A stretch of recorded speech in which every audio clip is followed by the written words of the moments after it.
ये कहानी है पीकू बनर्जी नाम की एक लड़की की। पीकू एक आर्किटेक्ट है और वो दिल्ली में अपने बाबा के साथ रहती है।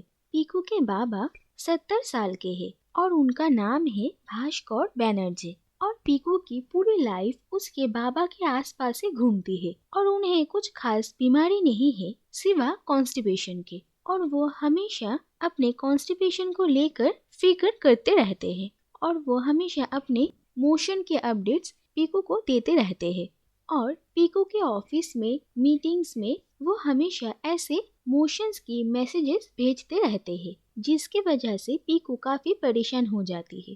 अपने बाबा की आदतों से और अपने काम के प्रेशर से पीकू काफी चिड़चिड़ी रहती है और वो अपना पूरा गुस्सा अपने कैब ड्राइवर्स पर निकालती है, जो कि सुबह पीकू को पिकअप करने के लिए आते हैं। और पीकू के गुस्से की वजह से वो लोग काफी डरते हैं और पीकू के फास्ट ड्राइव करने के ऑर्डर की वजह से हर दूसरे दिन गाड़ी की टक्कर लग जाती है और गाड़ी डैमेज हो जाती है। और सारे कैब ड्राइवर्स पीकू से काफी इरिटेट हो चुके थे, इसीलिए कोई अब पीकू को पिकअप करने के लिए आना भी नहीं चाहते हैं। और इसी कैब कंपनी के ओनर है राणा चौधरी। राणा पीकू के बिजनेस पार्टनर और फ्रेंड शायद के फ्रेंड है और राणा पीकू को पसंद भी करता है, इसीलिए वो पीकू को ये कन्विंस कराने की कोशिश करता है कि वो अपने गुस्से पर थोड़ा काबू करे और वो पीकू को कैब ड्राइवर्स की नाराजगी के बारे में भी समझाने की कोशिश करता है।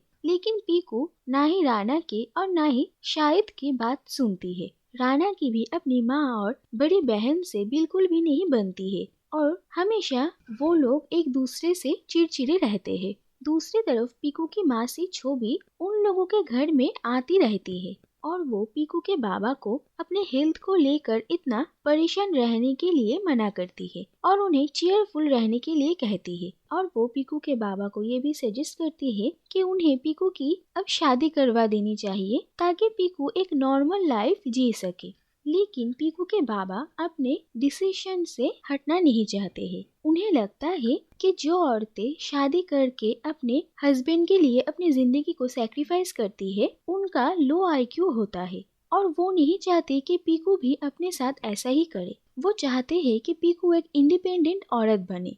पीकू के बाबा की एक डॉक्टर फ्रेंड थे, डॉक्टर श्रीवास्तव, और वो एक दिन उन्हें एक जापानीज आदमी के बारे में कहते हैं जो कि 90 साल की उम्र में भी साइकिलिंग करते हैं और एकदम फिट है।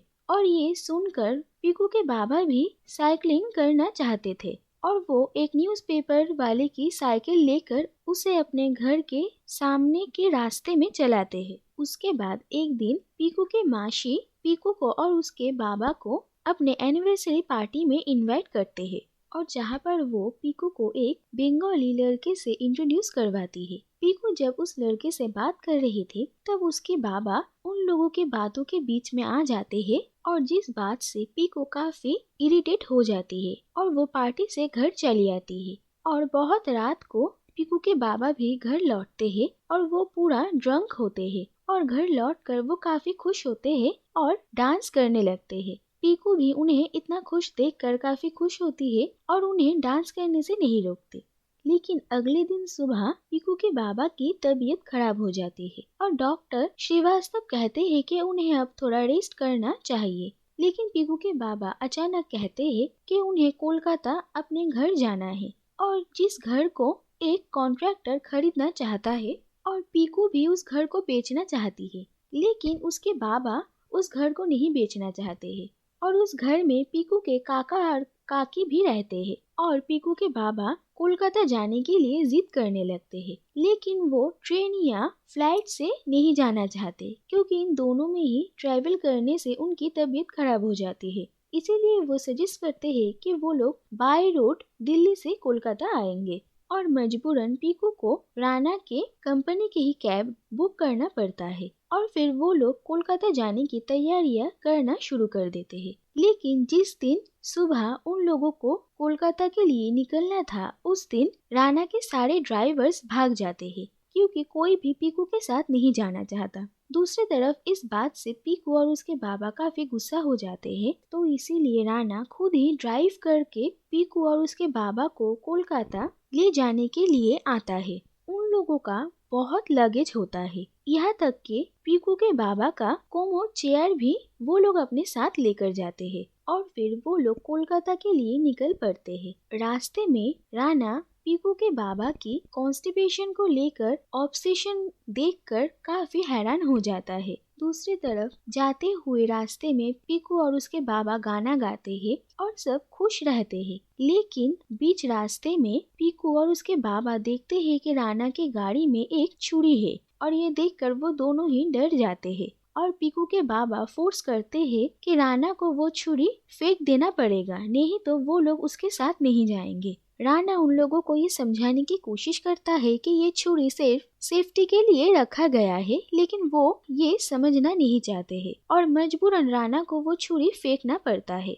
उसके बाद राना पीकू के बाबा की कॉन्स्टिपेशन की प्रॉब्लम के लिए देसी नुस्खे बताता है, जैसे कि तुलसी और पुदीना का पत्ता पानी में उबालकर पीना। उसके बाद पीकू के बाबा राना को उसके बारे में भी पूछते हैं, तो राना उन्हें बताता है कि वो एक सिविल इंजीनियर है, लेकिन सऊदी अरब में अपने जॉब के लिए जाकर वो देखता है कि उसका काम कुछ अलग ही है और वो इस काम से खुश भी नहीं था। इसीलिए वो वापस लौटना चाहता था, लेकिन उसका 2 साल का कॉन्ट्रैक्ट था, इसीलिए उसे मजबूरन वो ही जॉब करना पड़ा और उसके बाद वो इंडिया वापस आ गया और अपने पापा की कैब के बिजनेस को चलाने लगा। उसके बाद वो लोग बनारस पहुंचते हैं और रात को वही के एक होटल में रुकते हैं। होटल में और कोई दूसरा कमरा नहीं था, इसीलिए राना को पीकू और उसके बाबा के कमरे के सोफे में ही रात गुजारना पड़ता है। अगले दिन सुबह उठकर राना देखता है कि पीकू के बाबा की कॉन्स्टिपेशन की प्रॉब्लम के लिए वो काफी परेशान है,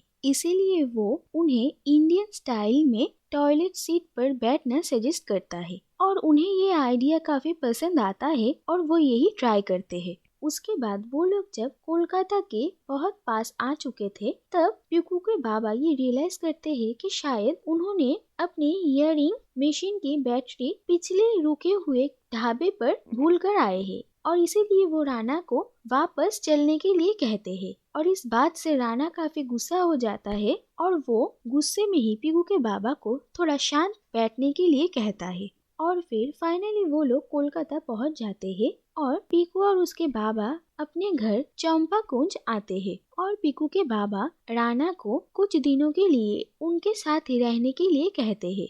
पीकू के काकू उन लोगों को देखकर काफी खुश होते हैं, लेकिन पीकू के काकी को लगता है कि वो लोग इस घर को बेचने आए हैं, इसीलिए वो थोड़ा गुस्सा होती है। लेकिन बाद में पीकू के बाबा उन्हें कहते हैं कि वो इस घर को कभी भी नहीं बेचेंगे और उसके बाद पीकू राना को कोलकाता घुमाने लेकर जाती है और इसी बीच राना पीकू को ये समझाने की कोशिश करता है कि अपने रूट के साथ जुड़ा रहना कितना इम्पोर्टेंट है और वो इन सारी बातों से उसे ये समझाने की कोशिश करता है कि उसे शायद अपना घर नहीं बेचना चाहिए। और उसके बाद राना और पीकू उसके बाबा के बारे में भी बात करते हैं। तो पीकू राना को कहती है कि बुढ़ापे में पेरेंट्स की जिम्मेदारी बच्चों पर ही होती है और तब बच्चों को ही उनका पेरेंट्स बनना पड़ता है। और राना पीकू से पूछता है कि अगर उसने किसी से शादी किया तो उसे अपने इस 90 साल के बच्चे को अडॉप्ट करना पड़ेगा।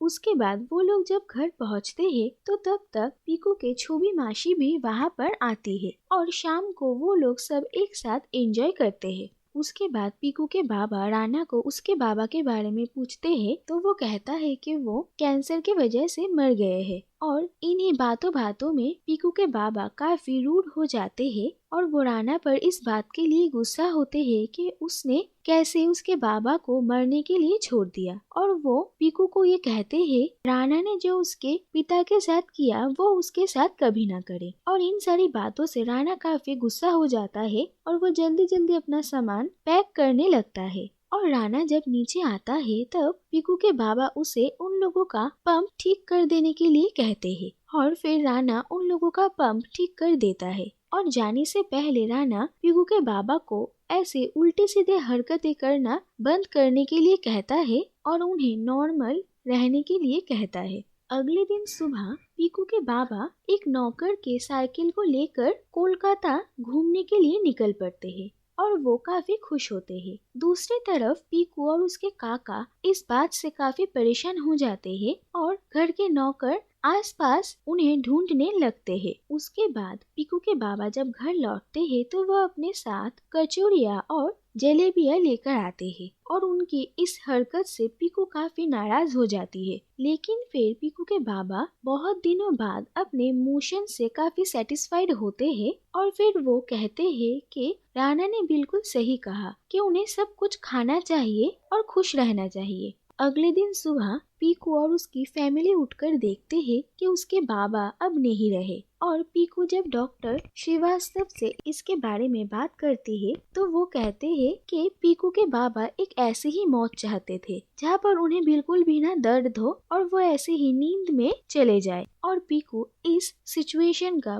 बहुत ही हिम्मत से सामना करती है। उसके बाद पीकू दिल्ली वापस आ जाती है और वहाँ पर पीकू के बाबा के लिए एक मेमोरियल मीट रखा जाता है और सब उनकी आत्मा की शांति के लिए प्रार्थना करते हैं। उसके बाद पीकू राणा से मिलती है और उसके सारे पेमेंट्स क्लियर करती है और राणा पीकू से पूछता है कि वो अब सब कुछ कैसे अकेले संभालेगी और पीकू कहती है कि उसके बाबा ने उसे इतना तैयार करके गए हैं। और जैसे पीकू के कोलकाता के घर का नाम पीकू के दादी के नाम से थी चंपा कुंज, वैसे ही पीकू अपने दिल्ली के घर का नाम रखती है भास्कर विला। उसके बाद हम देखते हैं कि पीकू के घर के सामने राणा और पीकू बैडमिंटन खेल रहे थे और वहाँ पर वही काम वाली बाई आती है जिसके साथ पीकू के बाबा का झगड़ा हो गया था और उन्होंने उसे काम से निकाल दिया था और पीकू उससे कहती है कि वो कल से काम पर आ सकती है